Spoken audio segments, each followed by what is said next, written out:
윤희진님 질문 주신 거 같이 얘기 좀 해볼까요? 벡트 승인 시 XRP에 어떤 연관성이 있을까요? 질문을 주셨는데요. 직접적인 연관성은 사실 없죠. 만약에 비트코인만 처음에 취급을 하겠다 하면은 직접적인 연관성은 XRP랑 없습니다. 다만 이제 벡트가 그게 비트코인 거래가 승인이 된다는 자체가 걔네는 선물 거래가 아니잖아요. 지금 현재 선물 거래로 승인받은 게 이제 CME 그룹이 대표적인 예인데, CME 같은 경우는 여러분들 볼까요? 잠깐.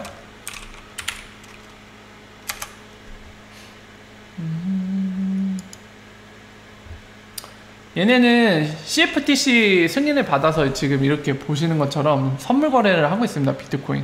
근데 재밌는 건 뭐냐면 상품은 분명히 비트코인이에요. 비트코인이지만 이들이 거래를 할 때 쓰는 건 달러입니다. 그게 뭐가 다르냐고요? 우리도 달러 갖고 또는 원화 갖고 사잖아요. 이렇게 생각하실 수도 있는데, 문제는 정산 역시도 달러입니다. 이게 무슨 말씀을 드리는 거냐면, 비트코인이란 상품을 놓고 선물 거래를 하지만은 사실상 비트코인 없이 하는 거예요. 그냥 비트코인의 가격을 놓고 선물 거래를 하나, 달러로 구매하고 정산할 때도 달러로만 합니다. 그래서 벡트가 그런 부분에서도 의미가 있는 거고, 벡트 역시도 그 부분을 자랑하죠. 어떤 부분이냐면 본인들은 이런 식으로 안 한다. 실물 비트코인 갖고 정산을 할 거라고 얘기를 하죠.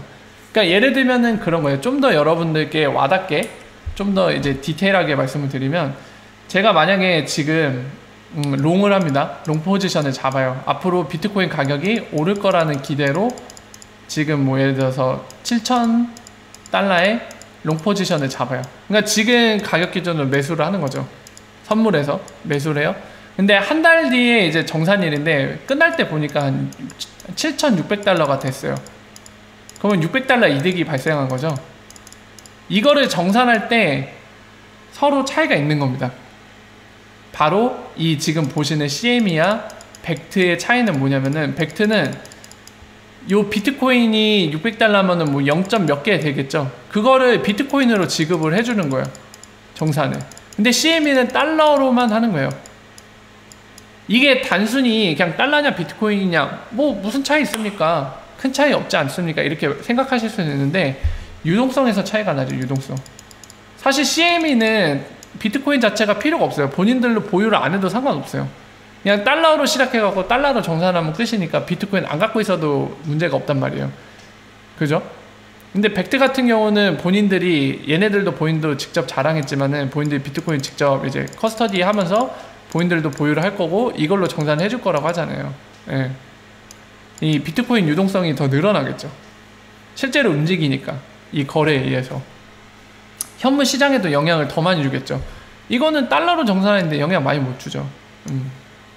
이건 큰 차이입니다. 자, 이런 차이점을 갖고 있는 벡트가 승인이 되면은 이제 아까 질문에 대해서 계속 이어서 답변을 드릴게요. XRP와 직접적인 연관성 없어요. 왜냐면 XRP를 거래 대상으로 상품으로 놓거나 또는 XRP 커스터디 서비스를 제공하겠다라고 얘기를 아직 한 게 없습니다.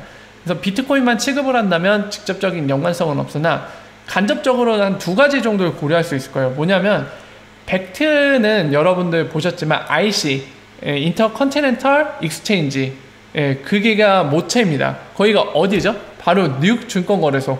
세계 넘버원인 그 증권거래소를 운영하는 회사입니다. 거기에서 운영하는 비트코인 거래소인 벡트가 그 정체예요. 세계 탑급이에요. 미국 탑이 아니라 세계 탑이에요. 그런 데서 비트코인, 그것도 그냥 실물이 없는 게 아니라 실물을 보유한 비트코인 정산을 해주는 벡트라는 거래소를 운영을 할 거고, 그게 규제 틀 안에서 승인을 받아서 합법적으로 운영이 된다. 아무래도 레귤러터리 관련된 그런 뭐라 해야 될까요? 점점 암호화폐가 시장이 합법으로 받아들여지는 그 속도가, 가속도가 붙겠죠. 굉장히 상징적인 뉴욕 증권거래소 운영하는 쪽에서 운영하는 암호화폐 거래소인데 승인을 받는다? 어마어마한 영향력을 끼칠 겁니다. 그죠? 그런 측면에서 간접적으로 시너지를 받을 수 있을 거고요. 리플과 XRP 역시도.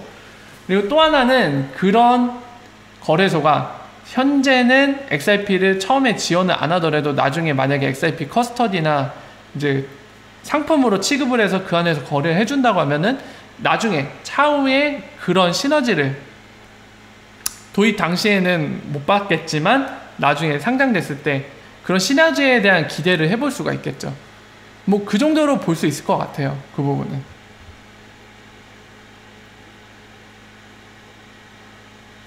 델몬트 맛있겠다. 델몬트 주스.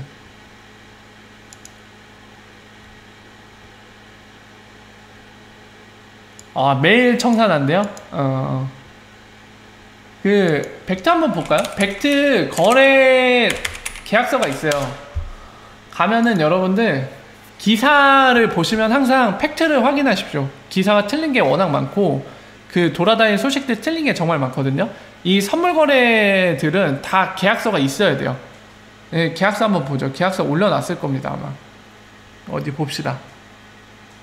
계약서 어디다 박아놨냐?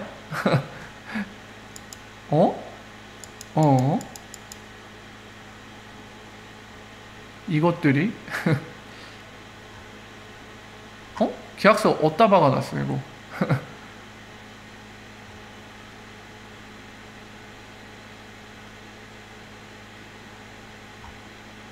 아니 선물 계약서 너희 어디다 박아놨니? 얘네 되게 웃기네요. 메인 페이지에다가 그걸 딱 놔둬야지. 그 아까 정산일 같은 거는 여러분들 그 계약서에 다 명시가 되어 있습니다. 그러니까 거래 한 단위를 얼마로 잡을지 이런 것들이 명시가 되어 있거든요. 잠깐만요. 어디다 박아놨지 이것들이? 재밌네. 블로그를 봐야 되나? 예, 블로그가 있었던 것 같은데. 야이.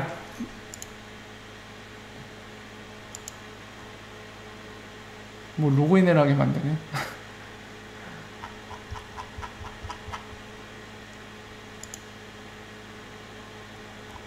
빰빠바밤 빠바밤.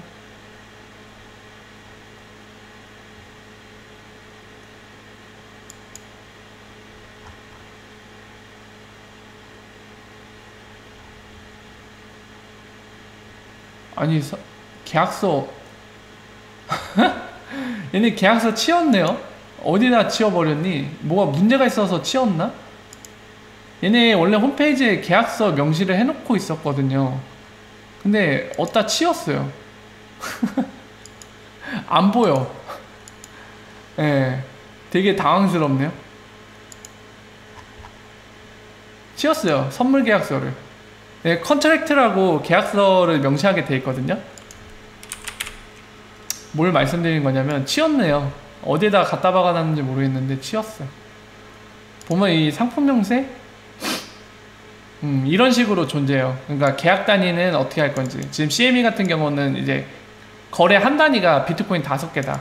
그리고 호가는 뭘로 될지, 시간, 거래 시간은 어떻게 잡고, 이제 뭐 변동폭을 어떻게 가져갈지, 결제 방법은 뭐다, 현금이다, 뭐 이런 것들 나오거든요. 근데 벡트도 그게 있었거든요. 근데 치웠어요. 이거 내용을 바꿀 수도 있을 걸로 보여지네요. 지금 치운 거 보니까 되게 재밌네. 어쨌든 그렇습니다. 그걸 보고 말씀드리려고 했는데 거래 명세서를 치워버렸네요.